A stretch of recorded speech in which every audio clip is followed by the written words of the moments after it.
நம் பார்வையில் நாளும் கோளும்.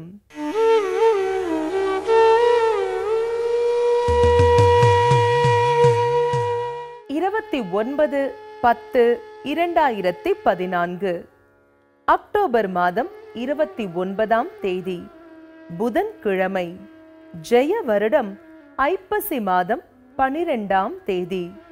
முஹர்ரம் 4ஆம் தேதி. குமார வயலூர் ஸ்ரீ முருகப்பெருமான் சக்தி வேல் வாங்குதல். நல்ல நேரம் காலை 9:15 மணி முதல் 10:15 மணி வரை. மாலை 4:45 மணி முதல் 5:45 மணி வரை. ராகு காலம் 12 மணி முதல் 1:30 மணி வரை. குளிகை 10:30 மணி முதல் 12 மணி வரை. யமகண்டம் 7:30 மணி முதல் 9 மணி வரை. சந்திராஷ்டமம் மிருகசீரிஷம். அடுத்து நாம் காணவிருப்பது நவகோள்களை போற்றி வணங்கும் துதிப்பாடல். இதமுற வாழ இன்னல்கள் நீக்கு புத பகவானே பொன்னடி போற்றி.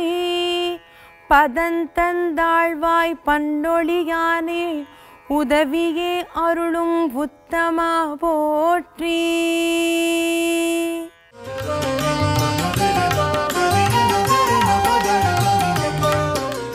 இப்போது நாம் காணவிருப்பது பக்தி பாடல்கள். பால்வடியும் முகம் நினைந்து நினைந்தென் உள்ளம் பரவசமிகவாகுதே. பால்வடியும் முகம் நினைந்து நினைந்தென் உள்ளம் பரவசமிகவாகுதே. கண்ணா பால்வடியும் முகம் நினைந்து நினைந்தென் உள்ளம் பரவசமிகவாகுதே. கண்ணா பால்வடியும் முகம் நினைந்து நினைந்தென் உள்ளம் பரவசமிகவாகுதே. கண்ணா பால்வடியும் முகம் நினைந்து நினைந்தென் உள்ளம் பரவசமிகவாகுதே. கண்ணா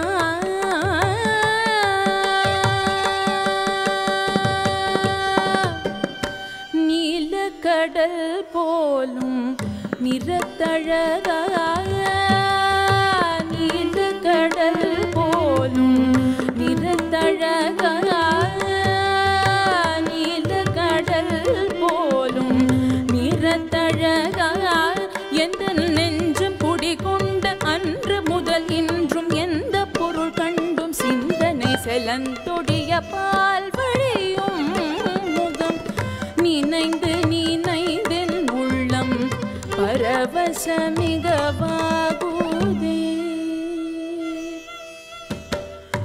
நீலக்கடல் போலும் நிறத்தழகாக எந்த நெஞ்சம் குடிகொண்ட அன்று முதல் இன்றும் எந்த பொருள் கண்டும் சிந்தனை செலந்தொழிய பால்வழியும் முகம் நினைந்து நினைந்தென் உள்ளம் பரவசமிகவாகுதே. கண்ணா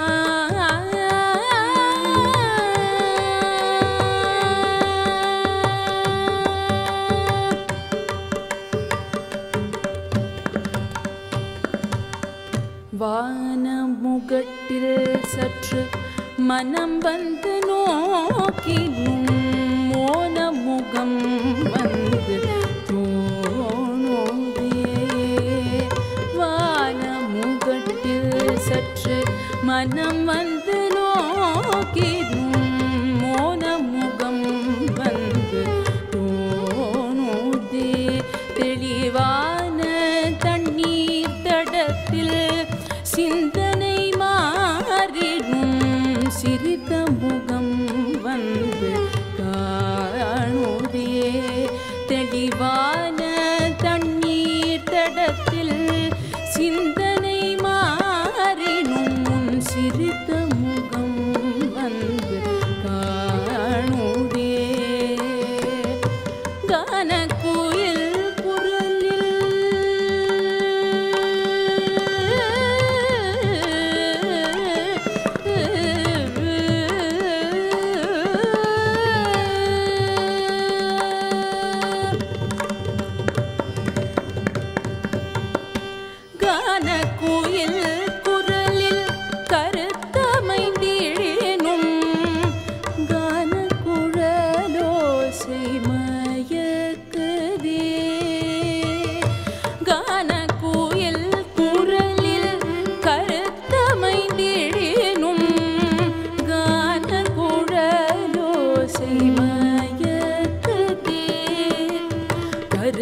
குழலொடு நிறத்த மயிலிறகிருக்கி அமைத்த திறத்திலே கருத்த குழலொடு நிறத்த மயிலிறகிருக்கி அமைத்த திறத்திலே கானமயிலாடும் மோன குயில் பாடும் நீல நதியோடும் வனத்திலே குரலமுதெழிலே குழைய வரும் இசையின் குழலொடும் இளகரத்திலே குழலமுதெழிலே குழைய வரும் இசையின் குழலொடும் இளகரத்திலே கதிரும் மதியும் என நயன விழிகளிரு நளினமான சலனத்திலே காளிங்கன் சிரத்திலே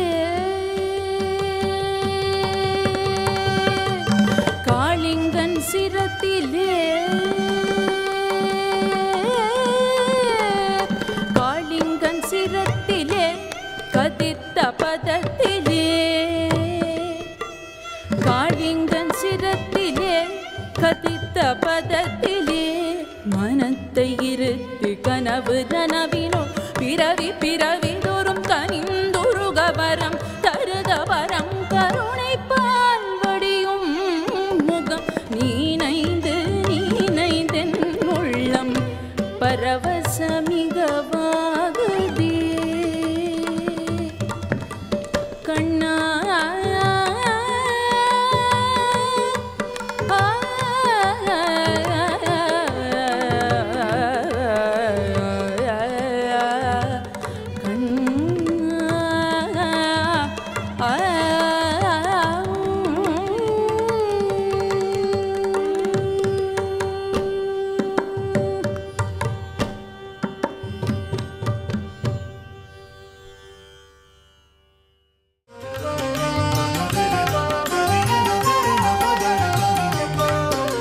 இனி நாம் காணவிருப்பது ஆன்மீக அருளமுதம்.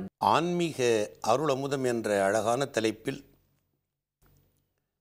திருமூல நாயனாருடைய திருமந்திரத்திலிருந்து அறம் செய்யாதவர்கள் பெறுகிற தண்டனை இன்னது என்பதை விளக்கிச் சொல்லுகிற சில பனுவல்களை பெருமக்களே சில நாட்களாக உங்களுக்கு ஒன்றன் பின் ஒன்றாக நான் விளக்கி வருகிறேன். அந்த வகையில் இன்றைக்கு நான் உங்களுக்கு சொல்லப்போகிற இந்த அருமையான பாட்டு நாட்டில் செல்வம் வைத்துக்கொண்டு சீர்மையோடு வாழ்கிறவன் எல்லோருமே அள்ளி கொடுத்து விடுவான் என்று முட்டாள்தனமாக கருதி அவனுக்கு பின்னே போய் கைகட்டி ஏவல் செய்து நிற்காமல் இறைவனை போற்றுங்கள்.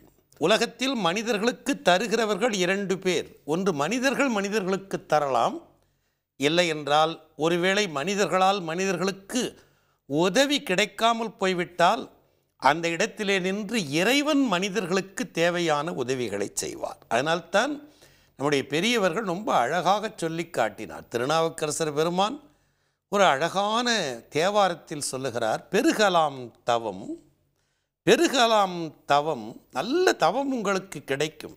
எல்லாருக்கும் தவம் செய்கிற வாய்ப்பு அமையுமா? வரையாது. பெருகலாம் தவம், பேதமை தீரலாம், பேதமைத்தன்மையிலிருந்து கட்டாயமாக நீங்கள் நீங்கலாம். தவம் பெருகவும் பேதமை நீங்கவும் திருகலாக்கிய சிந்தை திருத்தலாம்.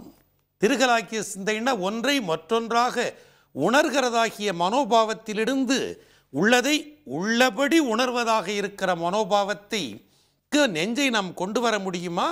திருகலாகிய சிந்தை திருத்தலாம், பருகலாம் பரமாயதோர் ஆனந்தம், மேலாய ஒரு ஆனந்தத்தை கூட உங்களால் பெற முடியும். எப்போது? மருகலான் அடி வாழ்த்தி வணங்கவே.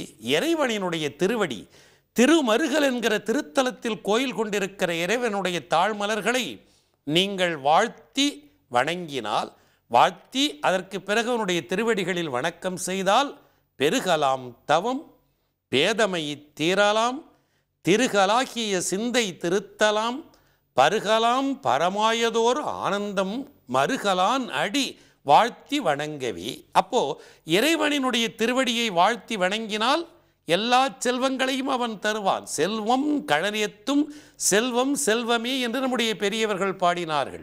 உண்மையான செல்வம் என்பது மனிதர்களிடமிருந்து வருவதில்லை, இறைவனினுடைய திருவருள்தான் மனிதர்களுக்கு கிடைக்கப் போகிற மிகப்பெரிய செல்வம். செல்வம் கருதி மற்றவர்கள் வைத்திருக்கிற செல்வத்தை பார்த்து அவன் ஒரு கால் மனமிறங்கி நமக்கு தந்து விடுவான் என்று மௌடிகமாக நீங்கள் கருதி சிலர் பலர் வாழ்வு என்னும் புல்லறிவாளரை போற்றி புலராமல், புல்லறிவாளர்கள் சில பேர் இருக்கிறார்கள்.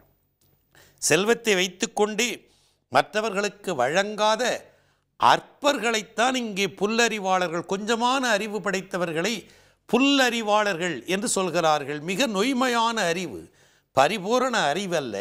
செல்வம் எதற்காக தரப்பட்டது என்று நம்மிலே பலருக்கு தெரிவதில்லை. என்னிடம் 1 கோடி ரூபாய் பணம் இருப்பதாக வைத்துக் கொள்ளுங்கள்.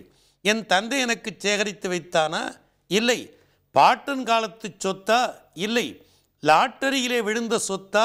இல்லை. என்னுடைய முயற்சியால் வந்தது. என்னுடைய தம்பியிடம் அந்த சொத்தில்லை, என்னுடைய அண்ணனிடம் அது இல்லை, என்னிடம் இருக்கிறது என்றால் என்ன பொருள்? இறைவன் மற்றவர்களுக்கு வழங்குவதற்காக இந்த செல்வத்தை என்னிடம் தந்து வைத்திருக்கிறான். ஒரு அறங்காவலனாக வங்கியிலே இருக்கிற காசாளர் அவ்வளவு பெரிய பணத்தை வைத்து கொண்டு உட்கார்ந்திருக்கிறார். அந்த பணத்துக்கும் அவருக்கும் என்ன தொடர்பு? ஒரு தொடர்பும் இல்லை.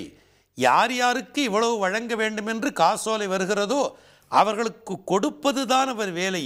அதுபோல் இறைவனினுடைய திருவருட்கருணை அல்லது அவனுடைய உத்தரவு இன்னாருக்கு இவ்வளவு கொடு என்று உள்ளத்தில் உணர்த்துகிற நேரத்தில் கொடுப்பதற்காகத்தான் அந்த செல்வத்தை உன்னிடம் சேர்த்து வைத்திருக்கிறான், இறைவன் தந்திருக்கிறான்.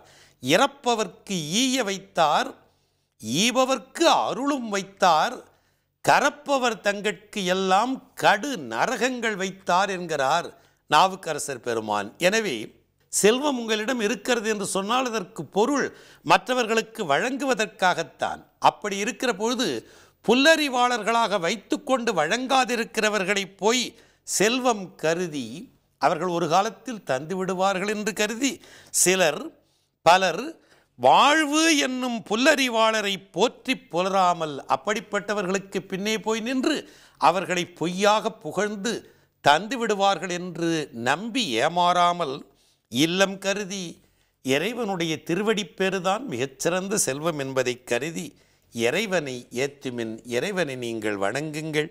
அது என்னது? வில்லின் இலக்கு எய்த விற்குறியாமே. வில்லில் வைத்திருக்கிறதாகிய அம்பு குறிவைத்து அடிக்கிற நேரத்தில் சென்று சரியான இடத்திலே அது தைப்பது போல் இறைவனை நினைத்த நினைப்பு அன்பு கட்டாயமாக அவன் திருவடியை குறிதவறாது கொண்டு போய் சேர்ப்பிக்கும் என்று. எனவே புல்லறிவாளர்களிடம் சென்று நின்று பொய்யாக புகழ்ந்து பேசுவதை விட இறைவனை புகழ்ந்து பேசி அவன் திருவடிகளை குறிதவறாத இலக்காகச் சென்று நீங்கள் அடையுங்கள் என்று மனிதர்கள் தரமறுக்கிற நேரத்தில் கூட இறைவன் கைவிட மாட்டான் என்கிற நம்பிக்கையை நம்முடைய நெஞ்சத்தடத்தில் விதைத்த இந்த அரிய பாடலை புலர்காலையில் உங்களுக்கு விருந்தாக படைத்த மனநிறைவோடு பெருமக்களே உங்களை வணங்கி வாழ்த்தி இன்றைய ஆன்மீக அருளமுதத்தை நிறைவுக்கு கொண்டு வருகிறேன். வணக்கம்.